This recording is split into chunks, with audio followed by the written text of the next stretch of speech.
जय महाराष्ट्र. नमस्कार, मी मयांक भागवत. तुम्ही पाहताय लक्षवेधी. लक्षवेधीमध्ये आज आपण चर्चा करणार आहोत भ्रष्टवृत्तीची.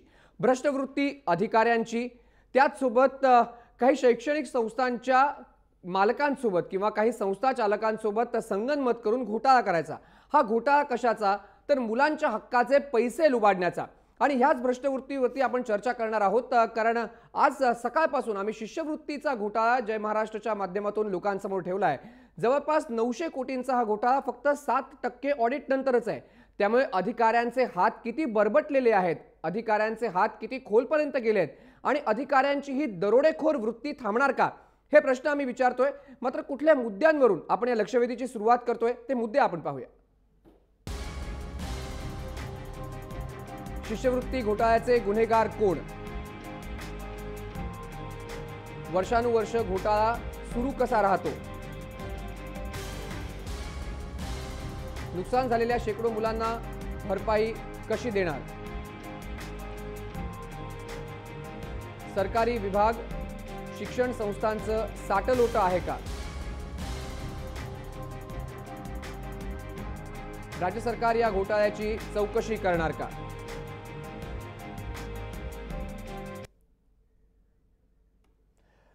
तर आपण जर तुम्हाला ह्या लक्षवेधीच्या चर्चेमध्ये सहभागी व्हायचं असेल, तुम्हाला जर काही तुमचं म्हणणं मांडायचं असेल तर आमच्या ट्विटर प्लेटवरती मांडू शकता. आमचा प्रश्न आहे, शिष्यवृत्ती घोटाळ्यामागे शिक्षणाची दुकानं आणि विकल्या गेलेल्या अधिकाऱ्यांची भ्रष्टवृत्ती आहे का? आपण ह्याच प्रामुख्याने मुद्द्यांवरती चर्चा करणार आहोत. तुम्ही तुमचं काय म्हणणं आहे ते जय महाराष्ट्राकडे पाठवा. मात्र आपल्यासोबत आजच्या चर्चेमध्ये कोण कोण आहेत मी पहिल्यांदा त्यांची नावं सांगतो. प्रियदर्शी तेलंग आपल्यासोबत आहेत. पुण्याहून कॅम्पेन फॉर आदिवासी दलित राईट्स टू एज्युकेशन या संस्थेसाठी ते काम करतात. मृणालिनी नाणिवडेकर आपल्यासोबत आहेत, सहयोगी संपादक सकाळ वृत्तपत्राच्या. त्याचसोबत दीपक पवार आहेत, अध्यक्ष आहेत मराठी अभ्यास केंद्र, मुंबई स्टुडिओमध्ये आहेत. रणजित बिजनोर सचिव आहेत फोरम फॉर फेअरनेस इन एज्युकेशनचे. आणि आपल्यासोबत अंजली दमानी आहेत, सामाजिक कार्यकर्त्या. मी पहिल्यांदा प्रियदर्शी तेलंग यांच्यापासून सुरू करणार आहे, कारण हा मुद्दा मागासवर्गीय, दलित, त्याचसोबत गरीब मुलांच्या शिक्षणाची आहे. आज सकाळपासूनच प्रियदर्शी आम्ही बातमी दाखवतोय कशा प्रकारे हा घोटाळा आला, या घोटाळ्यामध्ये कशा प्रकारे अधिकारी संगनमताने काम करतात, अधिकाऱ्यांचे हात कसे बरबटलेले आहेत. मात्र हा टिप ऑफ द आइसबर्ग आम्ही म्हणतोय, कारण जवळपास 7% ऑडिट आणि 900 कोटी रुपयांचा घोटाळा. तुम्ही स्वतः दलित राईट्ससाठी काम करता, मुलांसाठी काम करता, तुम्ही काय प्रतिक्रिया द्या?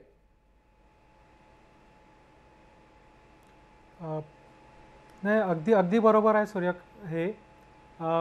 हा घोटाळा फक्त या 4 वर्षातलाच नाही आहे, तर मोठ्या प्रमाणामध्ये हा घोटाळा आहे. जी समिती महाराष्ट्र सरकारने 15 जानेवारी 2016 नेमली होती, त्याच्या इंटरिम रिपोर्टमधनं तसं तुम्ही सांगितलं त्या फार कमी टिप ऑफ द आइसबर्गच आहे. मोठ्या प्रमाणात जर याचं बघितलं आपण तर केंद्राच्या पातळीवर पैसा मोठ्या प्रमाणात नाकारला जातो आणि जो पैसा मिळतो आहे स्टेटच्या पातळीवर तो सुद्धा भ्रष्ट अधिकाऱ्याच्या माध्यमातून, शिक्षण संस्थांच्या माध्यमातून आणि मंत्र्यांच्या माध्यमातून हा मोठ्या प्रमाणामध्ये याच्यातला गैरव्यवहार आहे. जर उदाहरणादाखल आपण महाराष्ट्राची आणि देशभरातल्या या एकाच स्कीमचा जर आपण अभ्यास केला तर आपल्याला असं दिसून येतं की देशभरामध्ये जी डिमांड आहे आणि जे विद्यार्थी या संदर्भात पोस्ट मॅट्रिक स्कॉलरशिपच्या संदर्भामध्ये अर्ज करतात ते शेड्यूल कास्टचे आहेत 64,96,197 आणि शेड्यूल ट्राईबचे आहेत 20,33,741. बरोबर. आणि या दोन्ही वर्गातील एकूण डिमांड जर आपण लक्षात घेतली तर ती आहे 9,659 करोड रुपये शेड्यूल कास्टसाठी आणि 1,608 करोड रुपये शेड्यूल ट्राईबसाठी. पण 15-16-17च्या बजेटमध्ये मोदी गव्हर्नमेंटनी मात्र 2,801 कोटीच फक्त दिले. म्हणजे साधारणतः 8,000 करोड रुपये हे अजूनही केंद्र सरकारकडे या स्कॉलरशिपच्या अंतर्गतले बाकी आहेत, ते दिलेले नाहीत. बरोबर. म्हणजे आपण जर हे दिले नाहीत सरकारने, प्रियदर्शी दिले नाहीत सरकारने, कारण याचा अर्थ कुठेतरी UGCने देखील एक वेगळी इंडिपेंडेंट इन्क्वायरी सुरू केलेली आहे या संपूर्ण प्रकरणामध्ये. मी मृणालिनी नाणिवडेकर यांच्याकडे जातो. मृणालिनीजी, तुम्ही या संपूर्ण प्रकरणाकडे जवळून पाहिलेलं आहे. या संपूर्ण प्रकरणाची तुम्ही रिपोर्टिंगही केलेली आहे. सगळ्यात महत्त्वाची गोष्ट म्हणजे इतके बेधडकपणे अधिकारी कशा प्रकारे या भ्रष्टाचारामध्ये स्वतःचे हात बरबटू शकतात, आणि एवढंच नाही तर मुख्यमंत्र्यांनी आदेश देऊनही कारवाई करत नाहीत, याला काय म्हणावं? मला असं वाटतं मुख्यमंत्री देवेंद्र फडणवीस यांनी काही महिन्यांपूर्वी नोकरशाही ऐकत नाही असं एक विधान केलं होतं. अशी खंत एक मुख्यमंत्री कशी काय व्यक्त करू शकतो असा प्रश्न अनेकांच्या मनात निर्माण झाला होता. पण आज आपल्याला जे दिसतंय आणि सकाळपासून तुम्ही जे दाखवता ते स्पष्ट आहे. सरकारने नेमलेली एक चौकशी समिती किती घोटाळा झाला आहे ते सांगते आहे. कारवाई कोणावर व्हावी हे स्पष्ट लिहिलेलं आहे. तरी देखील समाज कल्याण विभाग, आदिवासी विभाग या गोष्टींकडे लक्षही द्यायला तयार नाही. मयंक, या संदर्भातलं तथ्य असं आहे की जेव्हा हे चौकशी पथक महाविद्यालयांमध्ये गेलं आणि काही कागदपत्रांची मागणी केली गेली त्यावेळेला अशी भूमिका घेतली की पोलीस आमच्या कॅम्पसमध्ये जर आले तर शैक्षणिक वातावरण गढूळ होतं. मान्य आहे, शैक्षणिक वातावरण गढूळ होतं, मुलांच्या मनावर परिणाम होतो. पण संस्था चालक अधिकाऱ्यांशी संगनमत करून जर कोट्यावधी रुपये घेत असतील तर त्यामुळे शिक्षणाचा दर्जा वाढतो का? गरजूंना न्याय मिळतो का? आत्ताच आपल्याला प्रियदर्शननी सांगितलं की असे अनेक विद्यार्थी शिष्यवृत्तीच्या अपेक्षेत आहेत. त्यांचं शिक्षण, त्यांचं जीवन त्यावर अवलंबून आहे. आणि असं असताना देखील घोटाळा होतोय, अधिकारी त्याकडे बघतायत आणि सरकार देखील हतबल झालेलं आहे की काय, की या विषयात काही अजून कारवाईच केली जात नाही. हा एक मतिगुंग करून टाकणारा प्रश्न. बरोबर, हाच सगळ्यात महत्त्वाचा प्रश्न. आणि त्याच्यासाठी माझ्याकडे 2 पत्र आहेत. म्हणजे आम्ही कुठल्याही मनाच्या आधारे स्टोरी बनवले नाही. ही 2 पत्र आहेत आणि ही 2 पत्र स्वतः सरकारचीच आहेत. एक पत्र पहिल्यांदा गृह विभागाने पाठवलेलं पत्र आहे समाज कल्याण विभागाला की तुम्ही कारवाई करा, ज्या संबंधित संस्था आहेत त्यांच्यावरती गुन्हा दाखल करा. हे दुसरं पत्र रिमाइंडर आहे की तुम्ही आतापर्यंत काय कारवाई केली ती सांगा, आम्हाला मुख्यमंत्र्यांना सांगायची आहे. मी अंजली दमानियांकडे येणार आहे. अंजलीजी, सगळ्यात महत्त्वाची गोष्ट म्हणजे 2 पत्र सरकारचं गृह विभाग जे सीएम कडे आहे ते लिहितं समाज कल्याण, आदिवासी खात्याला आणि इतर खात्याला. असं असून सुद्धा हे अधिकारी इतके नीडर आहेत की गृह विभागाला म्हणजेच सीएमला देखील मानत नाहीत. म्हणजे हे अधिकारी व्यवस्थेच्या वरती स्वतःला मानतात. नाही मयंक, तेच मी तुम्हाला म्हणते की आत्ता जसं मृणालिनी ताई म्हणाल्या खरंच तसं आहे. आणि हे फॅक्ट आहे की मुख्यमंत्र्यांचं खालचे कुठचेही अधिकारी काहीही मानत नाहीत. हे आम्ही सिंचनात अगदी धडधडीतपणे बघितलं. आता ते पुन्हा पुन्हा होताना दिसतंय. तुम्ही आधी एक पत्र दाखवलं, त्याच्यावरचं पुढचं रिमाइंडरही दाखवलं की रिमाइंडर करून सांगितलं की बाबा तुम्ही काय कारवाई केली ती आम्हाला कळवा. पण ती कारवाई काय केली ते कळवण्याची तसदी कोणी का घेत नाही आहे? कारण त्याच्यात सगळ्यांचे हात बरबटलेत. अगदी त्या संस्था चालकांनी आज एवढा मोठा जो स्कॅम केला आहे त्याचे किकबॅक्स जे आहेत ते प्रत्येकापर्यंत पोचलेले आहेत. आणि त्याच्यात फक्त जसं आपण म्हणतो की त्यातलं प्रशासन तेच आहे, शासन बदललं तरी काही विशेष फरक पडत नाही. कारण जे नवीन येतात त्यांच्याकडे ती पाकिटं पोचली की ते गप्प. आणि त्यातले सुद्धा अनेक जे आपण आज सकाळी जी नावं तुमच्याकडनं बघितली हे सगळे मोठे मोठे दिग्गज आहेत त्या एरियातले. तर त्यांच्या संस्थांमध्ये एवढा मोठा घोटाळा होतोय ह्याची कल्पना नाही का? आणि हे गेले कित्येक वर्ष होत आहे. आणि जसं मृणालिनी ताई म्हणाल्या की ते कोणाच्या तोंडचा घास घेताय तुम्ही, कोणाची शिष्यवृत्ती पळवताय. आज त्या मुलांची एक तर ते मर अभ्यास करतात का तर बाबा आपण स्कॉलरशिप एक्झाम द्याव्या आणि त्याच्यातनं ती मिळणं अतिशय मेरिटोरियस असं म्हटलं जातं. ते सोडा, काही लोकांना खरंच त्याची गरज असते आणि त्या लोकांना जर ते मिळत नसेल आणि असे जर लोक हे अधिकारी आणि संस्था चालक जर हे खात असतील तर खरंच खूप खूप आज आपण कुठच्या दिशेने जातोय मला खरंच काही सांगता येत नाही. बरोबर, हाच सगळ्यात महत्त्वाचा प्रश्न आहे की अधिकारी इतके नीडर आणि बेडर कसे. दीपक पवार, मी तुमच्याकडे येतो. 9,000 कोटींचं टोटल बजेट गेल्या वर्षी आलं, मात्र यावर्षी मोदी सरकारने 2,000 कोटी रुपये दिले. 9,000 हा आकडा प्रचंड मोठा आहे. आणि जर आपण हा 7% SITचा अहवाल मानला जो 900 कोटी रुपये आहे तर हा आकडा सहजतेने काही हजारांमध्ये आरामात पोहोचू शकतो. मग फेअरनेस ऑफ एज्युकेशनची आपण जेव्हा गोष्ट करतो तेव्हा हे काम कोणाचं आहे? ज्या अधिकाऱ्यांवरती जबाबदारी दिली की त्यांनी मुलांचे पैसे मुलांपर्यंत पोहोचवावे, त्यांनी तेच मुलांचे पैसे स्वतःच्या बँकेत जमा केले, स्वतःकडे जमा केले. मग फेअरनेस एज्युकेशनमध्ये येणार कसं? नाही, महत्त्वाचा प्रश्न असा आहे की या संपूर्ण प्रक्रियेमध्ये ज्या मुलांचा तुम्ही उल्लेख केलात मगाशी, या सगळ्या मुलांच्यापर्यंत स्कॉलरशिप्स पोचल्या पाहिजेत आणि त्या पोचत नाहीत असा मुद्दा तेलंग यांनी मांडला. मला असं वाटतं की आपण सगळ्यात महत्त्वाची जी गोष्ट या सगळ्यात लक्षात घ्यायला पाहिजे ती म्हणजे ज्या मुलांच्या शिक्षणाचा प्रश्न महत्त्वाचा आहे, ज्यांच्या आर्थिक परिस्थितीमुळे कदाचित त्यांना या स्कॉलरशिप्स मिळाल्याशिवाय त्यांना पुढचं शिक्षण घेता यायचं नाही, त्या मुलांचे पैसे कुणीतरी घेणं हे अगदी वाईट शब्द वापरायचं तर टाळूवरचं लोणी खाण्याचा प्रकार आहे. आणि मला असं वाटतं की हे संघटित पद्धतीनं जर महाविद्यालय करत असतील, शैक्षणिक संस्था करत असतील, आणि हे सगळं फक्त शैक्षणिक संस्था आणि महाविद्यालय करू शकणार नाहीत, कारण ते पोकळीत जगू शकणार नाहीत. त्यामुळे शासनाच्या यंत्रणांमधली जी मंडळी आहेत त्यांनी हे सगळे पैसे वेगळ्या मार्गाने हाताळलेले आहेत. म्हणजे एकेकाळी आपण फक्त मोठमोठ्या कंत्राटांमध्ये लोक पैसे खात होते असं आपण म्हणत होतो, आणि या प्रकारचा भ्रष्टाचार हा चालतोय अशाही प्रकारची एक धारणा समाजाच्या मनामध्ये होती. पण आता मुलांना मिळणारे शिष्यवृत्तीचे पैसे सुद्धा जर लोक खात असतील तर मुलं शाळा कॉलेजमध्ये आपल्या अनेक पालक पाठवतात, त्या पालकांनी आपल्या मुलांना पाठवताना सुद्धा पुन्हा विचार करावा अशी परिस्थिती आहे. बरोबर. मृणाली, ते मी परत तुमच्याकडे येतो. मी एक तुमच्याकडे प्रश्न विचारू, नंतर बिजनोर यांच्याकडे पण जाणार आहे. ज्या प्रकारे आपण आता चर्चा करतोय की मुख्यमंत्र्यांना अधिकारी मानत नाहीत, मग या अधिकाऱ्यांवरती कारवाई कोण करणार? सगळ्यात महत्त्वाची गोष्ट म्हणजे जोपर्यंत तुम्ही कारवाई करणार नाही, जोपर्यंत या अधिकाऱ्यांना अद्दल घडणार नाही, तोपर्यंत हे अधिकारी काही थांबणार नाहीत. हे अधिकाऱ्यांचे हात बरबटलेले राहणार. मग या अधिकाऱ्यांवरती कारवाई करणार तरी कोण? मला असं वाटतं की ही जबाबदारी मुख्यमंत्र्यांनाच स्वतः स्वीकारावी लागेल. गेल्या 2 वर्षातली आपण वाटचाल जर पाहिली तर मुख्यमंत्री देवेंद्र फडणवीस जे काय निर्णय घेत आहेत ते बऱ्यापैकी आश्वासक आहेत. ते काहीतरी वेगळं करतायत, भलत्या मार्गाला जात आहेत असं आत्ता तरी म्हणण्याची स्थिती नाही. पण अशा वेळेला शासनाचा प्रमुख एकटा प्रामाणिक आहे, त्याला काहीतरी चांगलं करायचं आहे आणि बाकी खालती तो विचार झिरपत नाही आहे, ही अतिशय गंभीर बाब आहे.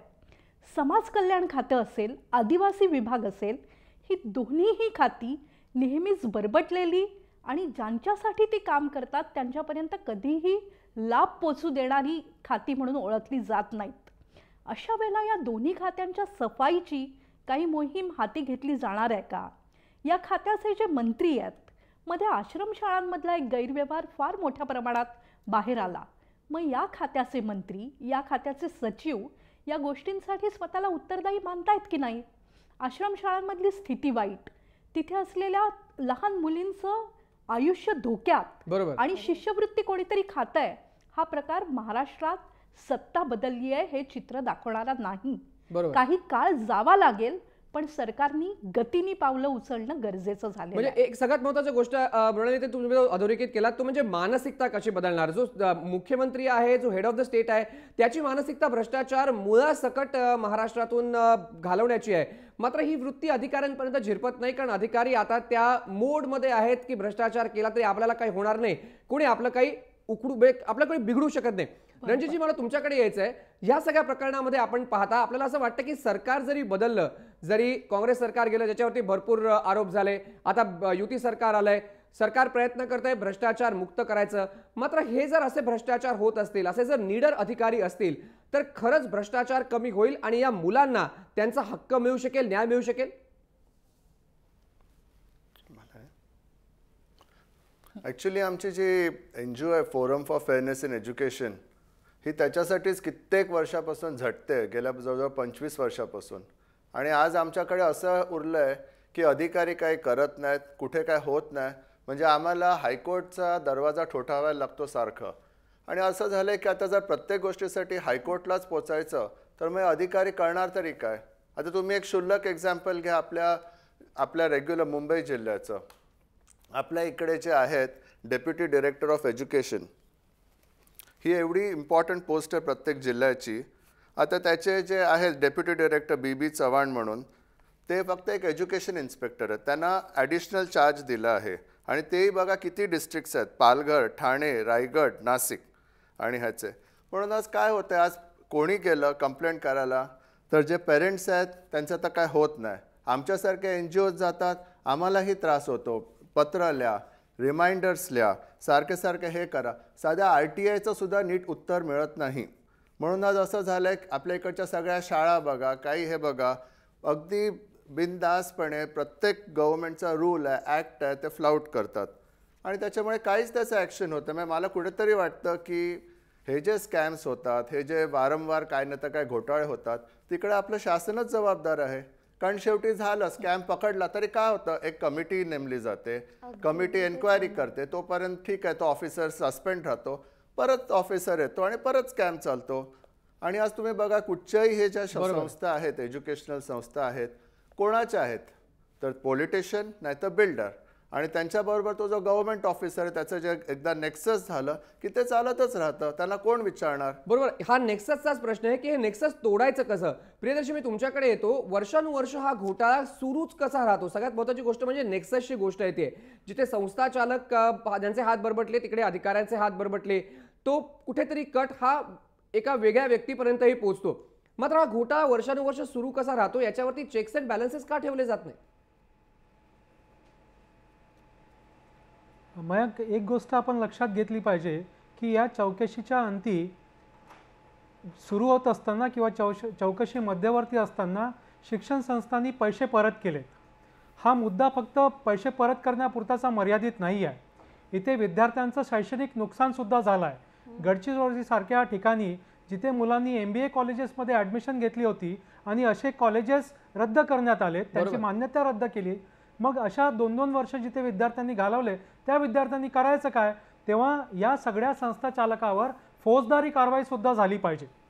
नुसतंच हा अधिकाऱ्यांवर कारवाई करण्याचा प्रश्न नाही आहे, तर ज्या ज्या संस्था या सगळ्या घोटाळ्यामध्ये इन्व्हॉल्व आहेत त्या सगळ्या संस्था चालकावर फौजदारी कारवाईसुद्धा झाली करण्यात यावी, तरच मला वाटतं हे नेक्सस आपल्याला ब्रेक करता येईल. अन्यथा हे नेक्सस कुठलंही सरकार आलं तरी असंच सुरू राहणार आहे. मुख्यमंत्र्यांकडे बरीच खाती आहेत आणि त्याच्यामुळे गृह खातं आम्ही वेळोवेळी मागणी करतोय की गृह खातं त्यांनी दुसरीकडे कुणाकडे तरी द्यावं, सक्षम व्यक्तींकडे, जेणेकरून त्या संदर्भामध्ये कारवाई होईल. अन्यथा मृणालिनी जसं म्हणाल्यात की मुख्यमंत्र्याचं कोणीच ऐकत नाही, प्रशासन ऐकत नाही, अशी स्थिती महाराष्ट्रात आपल्याला दिवसेंदिवस दिसत राहील.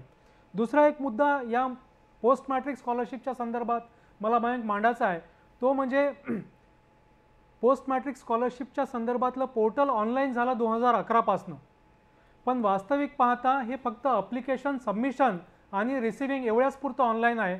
जी प्रक्रिया आहे ती अजूनही ऑफलाईन आहे आणि म्हणून मोठ्या प्रमाणामध्ये ज्या संस्था चालक आहेत ते या माध्यमातून ते घोटाळे करत राहतात. दुसरं असं की ही जी वेबसाईट आहे ती सुद्धा मॅक्झिमम पिरियडमध्ये डाऊन असते, म्हणजे अजूनही विद्यार्थ्यांनी स्कॉलरशिपचे फॉर्म भरलेले नाहीत. हिवाळी अधिवेशन सुरू आहे, demand finalise, revise estimate finalise होतात आणि अजूनही विद्यार्थ्यांचे फॉर्म स्कॉलरशिपचे गेलेले नाहीत. त्याच्यामुळे महाराष्ट्र सरकार जी डिमांड करायला पाहिजे ती डिमांड तितकी होत नाही आणि ऑलरेडी महाराष्ट्राची पोस्ट मॅट्रिक स्कॉलरशिपच्या संदर्भामध्ये 1161 करोड इतकी थकबाकी बाकी आहे. तेव्हा बरोबर, वेळोवेळी आम्ही दलित आदिवासी अधिकार आंदोलनाच्या माध्यमातून या संदर्भामध्ये स्पेशल कंपोनंट प्लॅन आणि ट्रायबल सब प्लॅन याविषयी कायदा करा म्हणूनही आम्ही मागणी करतोय, जेणेकरून या योजनाच्या अंतर्गत येणारा पैसा लॅप्स होणार नाही, तो डायव्हर्ट होणार नाही. बरोबर, लॅप्स होणार नाही आणि पैसा डायव्हर्ट होणार नाही, हा पैसा हक्काच्या मुलांपर्यंत पोहोचेल. मात्र मृणालिनी, सगळ्यात महत्त्वाची गोष्ट, हा 2009 ते 2014-15 या एवढ्या मोठ्या कालखंडातला घोटाळा आहे. त्याच्या आधी काही गोष्टी झाल्या असतील. या कालखंडामध्ये काँग्रेस NCP सरकार होतं, अनेक मंत्र्यांनी ती खाती सांभाळली. तुम्ही मगाशी म्हणालात की ही खाती पहिल्यापासूनच बरबटलेली आहेत. मग तत्कालीन मंत्र्यांना ह्याची कल्पना नव्हती असं आपण कसं म्हणू शकतो? कुठेतरी पाणी मुरतंय हे तर नक्की, पैसा येतोय, पैसा जातोय देखील, मात्र हा पैसा मुलांपर्यंत पोहोचत नाही. मग हे मंत्री जे कांगावा करतात की आम्हाला याची कल्पना नव्हती, अधिकारी करत असतील, हे कसं शक्य आहे? नाही, मला असं वाटतं मयंक, तुम्ही म्हणतात ते अगदी बरोबर आहे. पाणी खोल कुठेतरी मुरतंय. या सगळ्या घोटाळ्याची मोडस ऑपरेंडी अतिशय इंटरेस्टिंग आहे. म्हणजे एखादी थरार कथा जशी असेल की एक झेरॉक्स कंपनी एका जिल्ह्यातली, विदर्भातल्या झेरॉक्सचं दुकान या संस्था चालकांनी पकडलं. तिथे जो मुलगा 10वीच्या मार्कशीटची झेरॉक्स करायला यायचा त्याची डुप्लिकेट संस्था चालकांकडे जायची आणि हे आमचे विद्यार्थी आहेत, 1000चा बंच करायचा आणि तो पाठवायचा आणि त्या दृष्टीने अनुदान लाटायचं. हा प्रकार इथे झालेला आहे. भारताचा आपण जेव्हा विचार करतो तेव्हा खूप दुर्दैवाने म्हणावं लागतं की आपण अतिशय भ्रष्टाचाराने बरपडलेला देश आहोत. त्यामुळे यातलं काही पर्सेंटेज निश्चितपणे अधिकाऱ्यांना जातं, अधिकाऱ्यांना तर जातं, पण त्याचबरोबर ते त्यांच्या पॉलिटिकल मास्टर्सकडे निश्चित जातं. मला असं वाटतं की गेल्या सरकारच्या अनेक घोटाळ्यांमध्ये हा एक घोटाळा छोटासा असल्यामुळे, शिवाय शिक्षण क्षेत्राकडे फारसं लक्ष दिलं जात नसल्यामुळे लपला. पण त्यावेळी या खात्याचे मंत्री असलेले सर्व नेते याच्याशी संबंधित आहेत. ते कसे संबंधित आहेत हे पुरावे आपल्याला कदाचित शोधता येणार नाहीत, पण हे संपूर्ण रॅकेट आहे आणि ते एक्सपोज कसं करायचं हा खरोखरच एक खूप मोठा प्रश्न आहे. बरोबर, कारण हा डोलारा खूप मोठा आहे. ज्या प्रकारे मृणाली ताई तुम्ही म्हणतायत, अंजली दमानिया, हाच सगळ्यात महत्त्वाचा प्रश्न आहे की हे एक्सपोज कसं करायचं. हा एक छोटासा पार्ट आहे की SITने दिलेला रिपोर्ट आम्ही आज लोकांसमोर दाखवतो, जनतेसमोर खुला केलेला हा रिपोर्ट. या रिपोर्टमध्ये खूप स्ट्रिक्चर्स पास करण्यात आलेले आहेत. त्यांनी तर सांगितलेलं आहे की अधिकारी बेधडकपणे या ठिकाणी भ्रष्टाचार करतायत. आधीही सुरू होता आणि आत्ताही सुरू आहे. म्हणजे आता जेव्हा आपण बोलतोय तेव्हा देखील हे अधिकारी अशा प्रकारचा भ्रष्टाचार करतायत, याच्यावरती अंकुश ठेवणारं कोणीही नाही. अशा परिस्थितीमध्ये मग काही नेत्यांचे इन्स्टिट्यूशन्स असतील, काही नेत्यांच्या जवळच्यांचे इन्स्टिट्यूशन्स असतील, याच्यावर आपण कारवाई करणार तरी कसे. कुठेतरी अधिकारी स्वतःचे हात बांधून बसलेले आहेत, त्यामुळे पर्यायाने सरकारचे हात बांधले गेलेत असं आपण म्हणू शकतो. नाही, आपण आज सकाळी मी जी नावं तुमच्या चॅनलवर बघत होती, जे पास्ट मंत्री आहेत, त्या प्रत्येक मंत्र्याची एज्युकेशनल इन्स्टिट्यूट आहेत. आणि आपण जर महाराष्ट्रात बघितलं तर शाळा वेगवेगळ्या प्रकारच्या आहेत. त्यात एक प्रकारे सैनिकी शाळा हा एक मोठा गौडबंगाल आहे. म्हणजे मला खरंच कधी कधी हा प्रश्न पडतो की 30 वर्षासाठी 30 एकर जमीन देऊन बनवलेल्या या सैनिकी शाळेंमधनं किती सैनिक झाले, हे मला खरंच हा प्रश्न राजेश टोपेंसारख्या व्यक्तीला सुद्धा विचारायचा वाटतो, जे एकेकाळी मंत्री होते आणि ज्यांचं नाव आज सकाळी मी चॅनलवर बघितलं. ते या सगळ्यांकडे या ज्या अनेक संस्थानं त्यांनी बनवलेली आहेत, सगळ्यांनी आपापले, म्हणजे एखादा राजा महाराजा असतो ना पूर्वीच्या काळी, त्यांचं कसं एक संस्थान असतं तसं त्यांनी प्रत्येकाने आपापलं बनवलेलं आहे. त्याच्यात अनेक प्रकारचे अफलातून घोटाळे होत आहेत. आणि मला पुन्हा आता आपण शिष्यवृत्तीकडे येऊया. याच्यात जर तुम्ही म्हणालात की SITचा सरळ आरोप होता की एवढ्या याच्यावर कारवाई झाली पाहिजे, म्हणजे स्ट्रिक्चर्स देऊन सुद्धा जर कारवाई होत नसेल, कारण ते अधिकारीच त्याच्यात इन्व्हॉल्ड आहेत, मंत्री त्याच्यात इन्व्हॉल्ड आहेत, तर त्याच्यावर कारवाई करणार कोण. कारण सगळ्यांपर्यंत आज जर तुम्ही कुठेही गेलात, जालन्याला गेलात, तर तुम्ही बघाल की सगळे वरपासून खालपर्यंत जाऊन जी हुजुरी करतात त्यांच्या प्रत्येकाच्या घरी. आणि असं असताना त्यांच्यावर कारवाई करण्याची कोणाची हिंमत तरी आहे का. कारण असली तर ते करू शकतील, पण ते करताना मला दिसत नाही. बरोबर, हिंमत नाही, कारण कुठेतरी अधिकाऱ्यांचे हात देखील दगडाखाली आहेत. दीपक पवार, मला तुमच्याकडे यायचंय. हा चर्चा आपण ज्या प्रकारे करतोय, ज्या प्रकारे आपण व्हॉल्यूम एक सांगतोय की एवढा मोठा भ्रष्टाचार होऊ शकतो, एवढा मोठा भ्रष्टाचार होत असताना आपण पाहतोय की जसं मगाशी एक प्रश्न उपस्थित झाला की प्रत्येक गोष्टीमध्ये आपण कोर्टाकडे जाऊन मग न्याय मागायचा का. शेवटी म्हणजे सरकार काही करणार नाही, अधिकारी आपल्याला दाद देणार नाही, मग उरलं काय व्यासपीठ कोर्टाकडे. तर हे किती दिवस आपण चालणार. का असं होतंय की अधिकाऱ्यांची जबाबदारी पार पाडत नाही आणि त्यांच्यावरती ज्यांना अंकुश ठेवायचा ते मंत्री ते अंकुश ठेवत नाही. आता असं झालं आहे मयंक, मगाशी तुम्ही जो मुद्दा सांगितलात आणि मृणाली त्यांनी पण सांगितलं की कॉलेजेसनी झेरॉक्सच्या दुकानाचा इनोव्हेटिव्हली वापर करून तिकडनं मुलांच्या याद्या मिळवल्या आणि मग त्यातनं पैसे मिळवले. मला असं वाटतं की गेल्या 10-15 वर्षामध्ये, म्हणजे आधीचं आघाडीचं सरकार आणि आताच्या ह्या नव्या मंडळींचं सरकार आहे, आपण मागेल त्याला शाळा, मागेल त्याला कॉलेज अशा पद्धतीनं दिल्यामुळे त्या ठिकाणी ज्या माणसांची संस्थानं उभी राहिलेली आहेत त्या लोकांनी मुलंही त्यांची इन्व्हेस्टमेंट म्हणून पाहायला सुरुवात केलेली आहे. म्हणजे मुलांकडनं डोनेशन्स घ्यायची आणि मुलांकडनं मोठ्या प्रमाणात कॅपिटेशन फी घ्यायची आणि पैसे मिळवायचे, हा एक मार्ग. पण ते पैसे आता पुरेनसे झाल्यामुळे मुलांना मिळणारे जे पैसे आहेत अधिकृतपणे, तेही पैसे या पद्धतीनं लाटायचे असं या लोकांनी सुरू केलं आहे. तुम्ही जो मुद्दा मांडलात की आपण सतत कोर्टाकडे जायचं का, तर मला असं वाटतं की न्यायालयं आपल्याकडची खूप सक्रिय आहेत. म्हणजे काही वेळेला आपण टीका करताना ती हायपर सक्रिय आहेत अशाही प्रकारचा त्यांच्यावर आरोप करतो.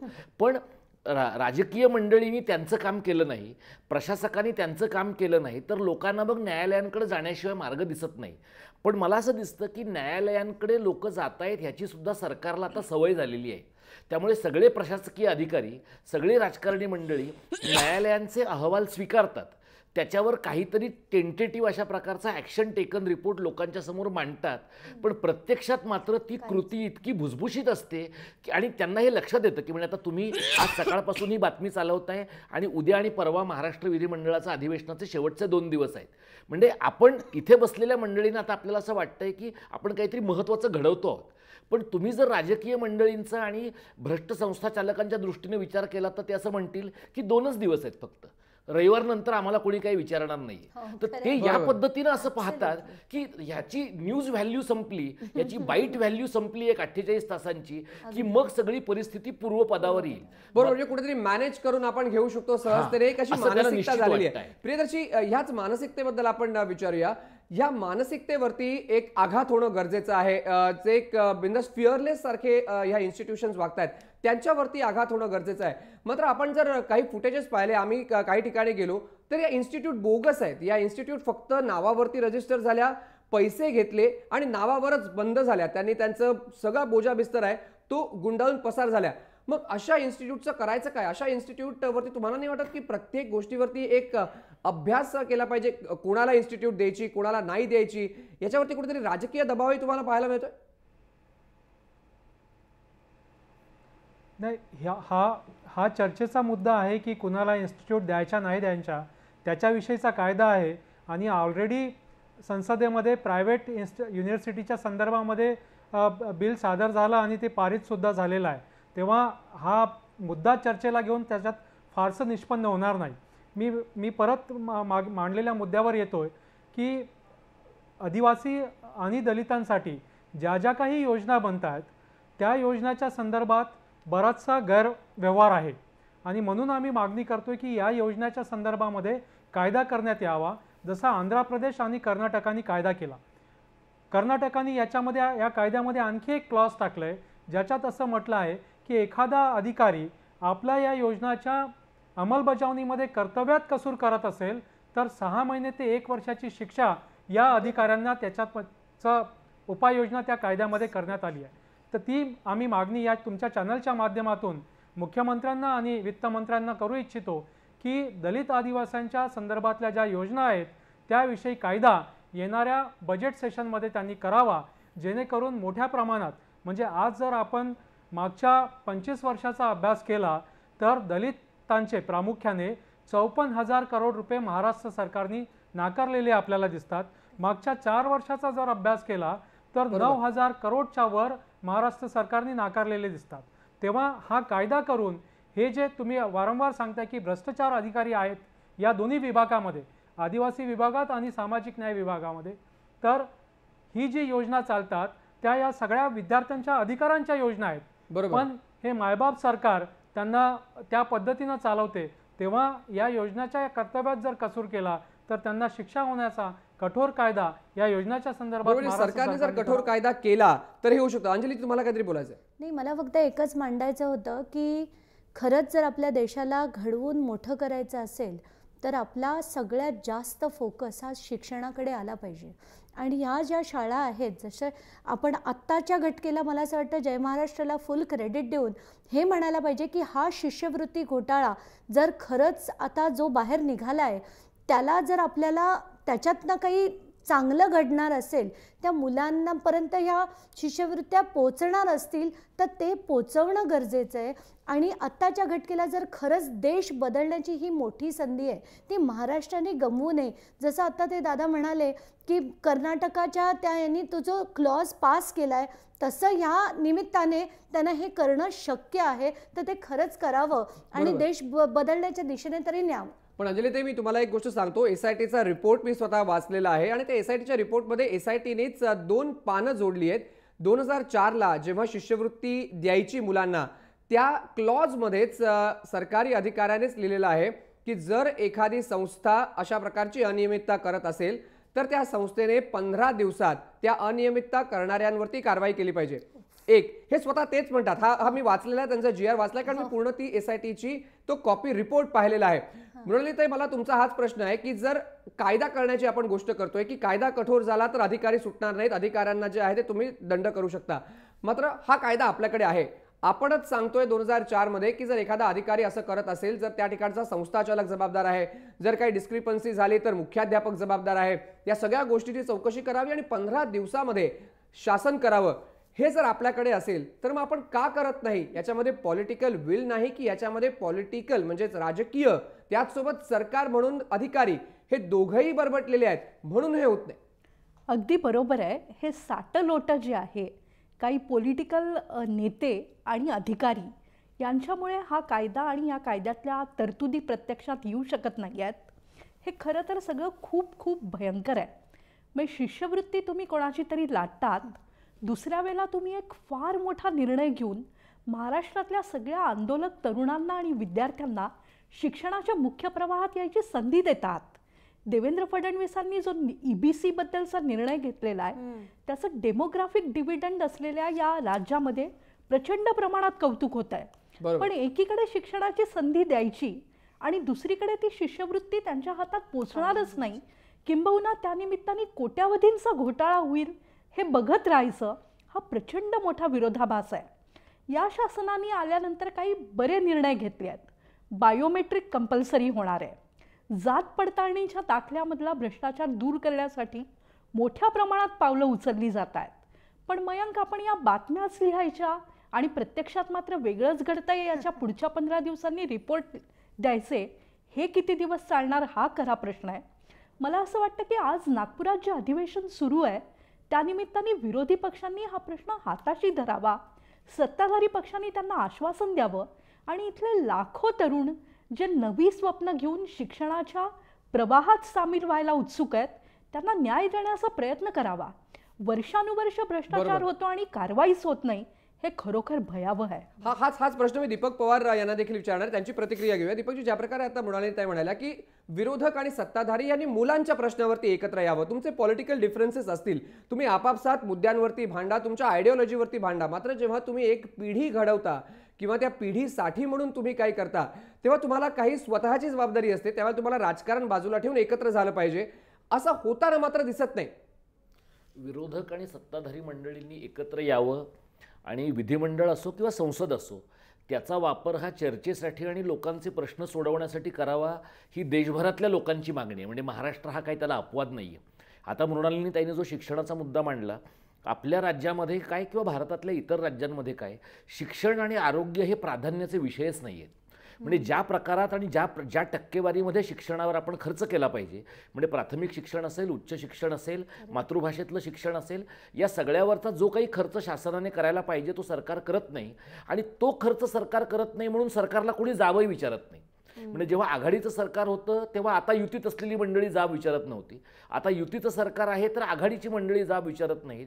याचा अर्थ ही सगळी मंडळी एका अर्थाने डिनायल मोडमध्ये आहेत. त्यांच्या दृष्टीनं हा प्रश्नच अस्तित्वात नाही आहे. बरोबर. त्यांच्या दृष्टीनं जलसंपदेचा प्रश्न अस्तित्वात आहे, त्यांच्या दृष्टीनं टोलचा प्रश्न अस्तित्वात आहे, त्यांच्या दृष्टीनं नोटबंदीचा प्रश्न अस्तित्वात आहे. पण मुलांची आयुष्य उद्ध्वस्त करणाऱ्या शिक्षण संस्था महाराष्ट्रात आहेत, त्यांचे पैसे लाटणारे संचालक महाराष्ट्रात आहेत आणि त्यांच्याशी संगनमत करणारे अधिकारी आहेत. हे सगळं आपण एका अर्थाने अनुल्लेखाने मारतोय का? आणि ते जर मारत असू तर ते महाराष्ट्राच्या मुळावर येणार आहे असं मला वाटतं. बरोबर. अंजली, मी शेवटची एक रिॲक्शन घेतो, आपल्याकडे काही मिनिटच बाकी आहेत. हा सगळा प्रश्न पाहिल्यानंतर आपण असं वाटतो की आपण एका पुढच्या पिढीला घडवण्यासाठी प्रयत्न करतोय, मात्र राजकीय नेते आणि त्याचसोबत अधिकारी खास करून काही योजना अशाच आणतात ज्याचा फायदा त्यांना होईल, असं तुम्हाला वाटतं की त्यांच्या फायद्यासाठीच या योजना म्हणून येतात?